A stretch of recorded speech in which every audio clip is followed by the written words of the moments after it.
লাল চন্দন ব্যবহারে আপনার ত্বকে কি উপকার হতে পারে? লাল চন্দনের ফেস প্যাকটি কিভাবে তৈরি করবেন? বহু বছর ধরে সৌন্দর্য চর্চায় লাল চন্দন স্থান করে নিয়েছে।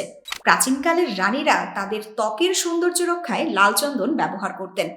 ত্বকের যত্নে যেন লাল চন্দন নিজেই নিজের উদাহরণ। এই চন্দন ত্বকের দাগ, ব্রণ কিংবা রোদে পোড়া কালো দাগ দূর করে ত্বককে করবে নরম, মসৃণ ও প্রাণবন্ত। চলুন তাহলে জেনে নেওয়া যাক কিভাবে তৈরি করবেন লাল চন্দনের এই ফেস প্যাকটি। লাল চন্দনের ফেস প্যাকটি তৈরি করতে প্রথমে একটি বাটিতে 1 চামচ লাল চন্দন গুঁড়া এবং 2 চামচ রোজ ওয়াটার নিয়ে নিন। ভালোভাবে মিক্স করে একটি পেস্ট তৈরি করুন। পেস্টটি পুরো মুখে ব্যবহার করুন। 15 থেকে 20 মিনিট রেখে শুকিয়ে গেলে ঠান্ডা পানি দিয়ে ধুয়ে নিন। এতে আপনার ত্বকের উজ্জ্বলতা এবং আর্দ্রতা বজায় থাকবে। অর্ডার করতে ইনবক্স করুন অথবা কল করুন আমাদের হটলাইন নম্বরে।